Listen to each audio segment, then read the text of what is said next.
How's it going, Giants fans? My name is Alex with my co-host here, Anthony Rivardo. I know it's been a couple days, but we are back at it with another episode today, talking about Leonard Williams. Of course, training camp is coming up very quickly. Very excited to get you guys some more relevant information. I am dying for some Giants football to start and see how these position battles are about to unfold. Cornerback and the offensive line development, and even Daniel Jones's development. There's so much to see. And Joe Shane said today, the rebuild, they executed everything they wanted to do, but they were only able to do so much with the resources they were given. So essentially, that was a really nice way of saying Dave Gettleman left them an absolute dumpster fire with no assets and bloated contracts. And they had to pick up the pieces and find ways to supplement all of these deficiencies. And Leonard Williams is one of those guys with a bloated contract, 3 years, and I think about 3 years, $63 million. A contract that's kind of hitting the Giants pretty hard this year with a $27.3 million cap hit. $35.6 million in dead money. And then next year, his money is still pretty significant, enough to pretty much sign Daniel Jones to a 1-year extension if the Giants wanted to do that. But we'll talk about him, what it would take for him to earn that, last year of his contract if the Giants were to retain him, keep him on the roster, an argument against, his services and why, maybe the Giants should cut him and save the salary space. But I'm curious, Anthony, about your opinion on Leonard Williams. But before we dive into all of it, how you doing today, my friend? I'm doing great. Different location, as you all can see on YouTube. I'm in New York, in the greatest state, in the greatest country in the world, and I'm having a great time visiting family. But of course, I'll be back to Florida depressed like a Giants fan has been for the last 5 years in just a short couple of days. So don't look forward to that, but I do look forward to watching Leonard Williams get on the football field this season. Leonard Williams, when that trade happened, I think that was, 2 years ago at this point, 3 years ago, maybe. I mean, when that trade happened, it was a controversial one for sure. Dave Gettleman made a big splash move right at the trade deadline to acquire an interior defensive lineman. And that's where the catch was for everybody. Everybody was like, wow, the Giants just added a lot of great talent. They gave up some draft capital. They're being bold, making some moves at the trade deadline, but they're really bad right now. The record is way below 500, and this is an interior defensive lineman. He's not going to win you a bunch of games. But then he steps in, has a career year the following year, right? I mean, he had 11 sacks, I think it was 11 and a half sacks, just a dominant season from an interior pass rusher. 10 plus sacks is something you don't see too often. But of course, that dominant season, he turned that into a big bag. He got paid a boatload of money.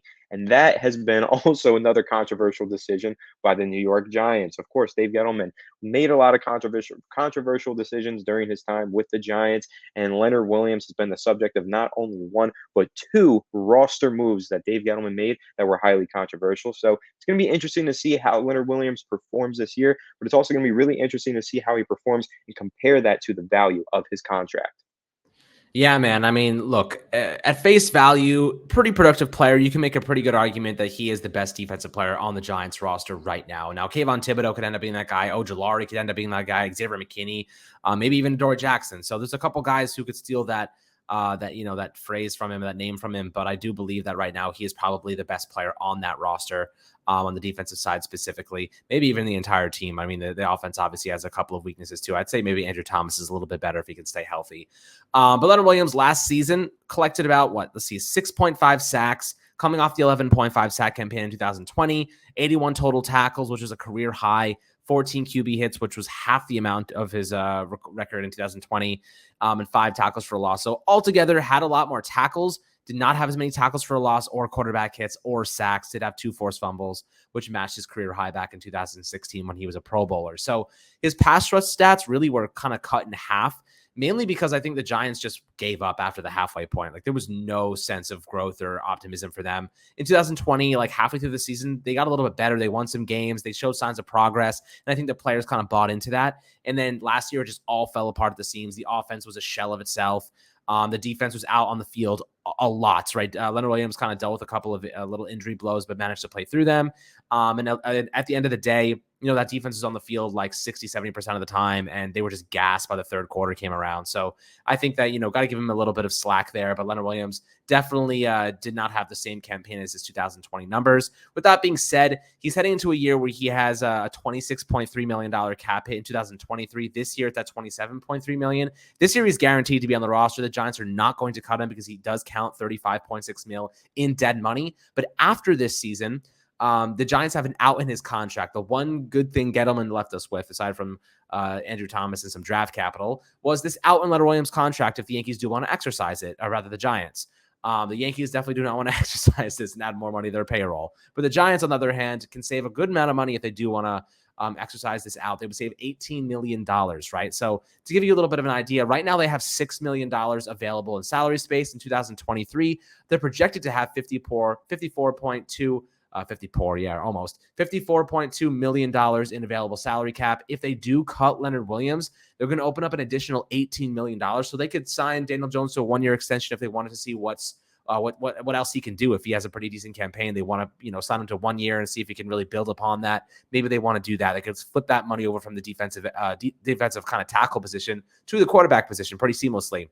I don't think he's going to make more than 25 mil in a 1-year deal anyway, if they were to sign him. So that, you could kind of look at that as a way to retain Daniel Jones for another season. But, Leonard Williams would add $18 million to this cap situation, which would give them a pretty nice load, $72 million about, which is a lot of money to spend. You can obviously spread that out over a couple of years if they're going to sign new players. You're not going to take on massive cap hits in year one, but they could afford to take on a couple and keep the money lower down the road, especially if they draft a quarterback and have that rookie window. They can get some decent free agents and really keep the money high in the first couple of years. And then as it tapers off, they're able to sign more players and kind of do some good stuff there. But Anthony, when you're looking at Leonard Williams and the amount of money that the Giants would save at $18 million, is it an enticing thing for you? Is it an enticing concept to kind of release him and maybe leverage that money into bolstering, I don't know, maybe the left guard spot or the center spot, or just helping a young quarterback? Let's say they draft a guy, maybe injecting another receiver into the mix, or another playmaker that can help this team kind of succeed on the offensive side. I honestly think that it depends on what's on the market, right? Because, I know you mentioned initially the Giants could potentially extend Daniel Jones by 1 year with that money. That's not really something that excites me too much, because I want Daniel Jones to earn his way into a long-term extension this year. And if that's not possible, if he hasn't proven himself fully to that extent, then I'm probably ready to move on and draft a quarterback. Maybe give him the franchise tag, I guess, but I'm not making that a super high priority to the point where I want to cut Leonard Williams just to franchise tag Daniel Jones because he still hasn't proven himself as a franchise quarterback, right? I'd probably just rather go ahead and reset the rookie quarterback window with all these young, talented players like Andrew Thomas, Evan Neal, Kayvon Thibodeau, still young, still on these rookie contracts, might as well be cheap at the quarterback position as well, right? That's just kind of my take on that. But of course, you also mentioned you could potentially improve the playmakers. You could improve other areas, maybe on the offensive line, left guard, if it's not patched up after this year. There is a lot that you can do, but it really depends on what's on the market. And you also have to think about potentially some players needing extra contracts next year. The Giants might subtract Leonard Williams and not really add any talent in return. They might keep some talent. Let's see what Joe Shane decides to do with Saquon Barkley this year, right? What if Saquon Barkley does have a huge campaign? He wants a big extension, wants $15 million a year.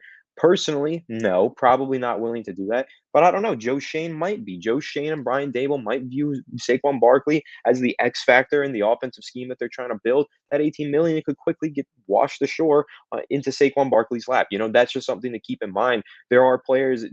Dexter Lawrence is another one. The Giants could potentially just cut Leonard Williams and then pay Dexter Lawrence. So basically going from a really good elite interior defensive lineman to an above average defensive lineman that you hope turns into elite, So I think when you're talking about looking ahead to cutting Leonard Williams, there are avenues where it makes sense. There are potential moments where you could say this is the proper thing to do, but it's kind of hard to say that immediately. I think that Leonard Williams is a top tier player. Even Pro Football Focus, you go look at them, they have him ranked as, let me see here, the 10th best interior defensive lineman in the NFL. I feel like that's a fair ranking. I definitely think he's top 10 in the league at his position. He's probably getting paid more like top 3 to 5, but he is definitely a top 10 player in the NFL at his position. He does have a tremendous impact in both the rushing game and as a pass rusher as well. He does a whole lot for the Giants defense, and he is a really good leader. So I do think it's important for the Giants to see how he performs in Wink Martindale's defense this year. If his performance isn't matching up to the quality that his contract is, requesting of him, then I do think there is an opportunity to take a look and say, well, we would rather just spend this money elsewhere. And you know what? Maybe even you could look at it this way. That $18 million, maybe it doesn't buy you a brand new left guard or a brand new whatever. Maybe it buys you some depth at guard, some depth at receiver. You could get a lot of depth pieces with 18 million. So that's another way to look at it. Leonard Williams does have a huge contract. He is a very good player, but this year, again, like it is for many Giants players, Saquon Barkley, Daniel Jones, Kenny Galladay, this is going to be a make or break year for Leonard Williams. That out in his contract means he has to perform. Otherwise, he could be on the chopping block. But Alex, what are you thinking here? What would you like to see the Giants do? Do you think that Leonard Williams is a player you want to see get cut this next year, or would you hope to see him perform well enough to stay with the Giants long term? Well, I appreciate the question. I feel like I'm always the one asking questions. So, and I say flip the script on me there. But I'll tell you what, Leonard Williams is a very impactful player, like you mentioned. And Wink Barndale said something really interesting in one of the recent episodes from the Giants YouTube. And essentially, he was like, the one thing that we have to do really well, and if you want to measure a team's toughness, you look at their short yardage stats, right? You look how well they push the opposing offensive line back. You look how they stop the running game. And if you can stop the running game, you can make an opposing offense one-dimensional, which I think is really, really intelligent because, they're going to be throwing the ball over the field anyway. The modern day offenses, they're getting the ball downfield, they're throwing the ball, they're getting active. But if you can take the running game away, you can make it a little bit more difficult for them to move the ball downfield. And you can force them into second and long situations, second and 10 situations, second and 9. And then you get to third down, and then you put the pressure on. So I think that Leonard Williams does play an amazingly integral part to this run defense, especially with Azeez Ojulari going to his second year, kind of having some trouble in run defense. Adding 10 pounds of muscle mass, I think, is going to help him tremendously. But then you have Kayvon Thibodeaux, who's a really good run defender, a really good edge setter, who I think we can rely on day one to help in that category. And then Dexter Lawrence, who had his fair share of issues, but is such a big body, you expect him to be pretty active in that sense. And be a good player in that facet. But Leonard Williams obviously is probably your best run defender, plugging those A and B gaps and just helping in the interior significantly. So you got to have to, essentially, if you're going to replace Leonard Williams, you got to have a plan in place, because you're not just replacing that level of talent. But I will say this: you look at the Buffalo Bills and what they normally do, right? The Buffalo Bills, and I'm going to use them as an example because of Joe Shane. You look at Ed Oliver. They spent a first-round pick on Ed Oliver, a guy who's a very, very good interior defensive lineman, can rush the passer, can stop the run. Yeah, and then they kind of go a little bit on the cheaper side. They sign some veteran free agents, some guys that they've developed over the years to kind of plug that second interior defensive position to stop the run. And they rely on those edge rushers to rush the passer. Gregory Rousseau, Carlos Basham. Now they got Von Miller. So you have a lot of really talented players over there. And, it's interesting to see how they've kind of built that roster up and what they've invested in the interior defensive line position. They have Ed Oliver, and maybe the Giants go and spend like a high second round pick on a interior defensive lineman next year. Maybe they spend a first round pick if Daniel Jones pans out. Who knows how they kind of operate this? We're going to see. But if they were to release Leonard Williams, I'll tell you what, I think that money, if you're not going to roll that over to an offensive position, I think you look to invest in the cornerback position, because there is one cornerback on the market that would make sense to me. And it's former Baltimore Ravens guy, or I guess he's currently on the Ravens, Marcus Peters. I know he tore his ACL last year, so he was coming off a significant injury. But usually guys that are coming off injuries, especially ACL tears, the second year of that recovery is usually their full season back. Look at Cooper Kupp as a good example of that. Had that first year of the ACL tear, the second year, absolute all-pro, insane level player. Marcus Peters at the prime of his game was a very good cornerback, and he's coming from Baltimore. Kansas City, LA, Baltimore, and then Baltimore last in 2020. Then obviously the injury kind of hit him. So, I wonder if the Giants were in Wink Martindale still there, if he doesn't get a head coaching job, I wonder if the Giants are like, hey, why don't we go look at Marcus Peters to fill that second cornerback spot alongside Adoree Jackson, have a really good, press man coverage corner who can really help us on the defensive backfield side of the game. So that's an interesting name. Obviously, like Eli Apple's a great. Just kidding. I almost got you there, didn't I? Bradley Roby, 30. He's only gonna be 31 for New Orleans. There's a couple guys: Jonathan Jones, Cameron Sutton, Patrick Peterson, older. They're almost 33 years old when he was with Minnesota, obviously. So, some guys, Kyle Fuller with Baltimore now, there's guys who they can look at a little bit more of a cheaper price point to help out. Rocky Ya-Sin, I like him he's with Vegas now. He's a decent player, but I would be interested to see how the Giants kind of approach this. Now, if you're looking at like the defensive tackle position and free agents next year at that spot, you got Fletcher Cox, who's like, I would love to steal from the Eagles. Absolute monster. Javon Hargrave, Dalvin Tomlinson, a good friend of ours. Larry Ogunjobi, interesting player there at Pittsburgh. There's some interesting guys who I think could be impact players, but I don't think they offer the same pass rush prowess as Leonard Williams, except for maybe Cox and Hargrave, and maybe more so just Cox in specific. But if you look at like defensive edge rusher, I don't really know. You need to have kind of a bigger guy like a JJ Watt. He's going to be a free agent. Maybe he wants to come to New York. There's some guys, Ioannidis with Carolina now. You could replace him, but it's going to take a lot. You get the guy. You're not going to find a guy that you're paying $18 million for cheap. To replace unless they go for the draft pick method. But I do like the concept, Anthony, of replacing high-priced players with draft picks, because then you can cost control their contracts moving forward, and you can really expose the flexibility of that when it comes to maneuvering with salary space. And I think $18 million on top of our salary cap situation right now next year would be pretty damn awesome for the Giants to have. It would really give them some flexibility moving forward. So I would not be surprised if they cut him no matter what kind of season he has, unless he just has like an all-pro level year and just sets the tone for the rest of this contract. $18 million is a lot of money to spend on a player who, hasn't helped the Giants win games. Like the Giants still sucked with him on the field. And I think that's like the primary argument. However, I will throw in, the Giants did hire, what's his name? Patterson from the Minnesota Vikings, who's known to be one of the best interior defensive line coaches, or rather just defensive line coaches in general in football. And that's a guy who might be able to help Leonard Williams really, extrapolate on his strengths and bring the best out of him.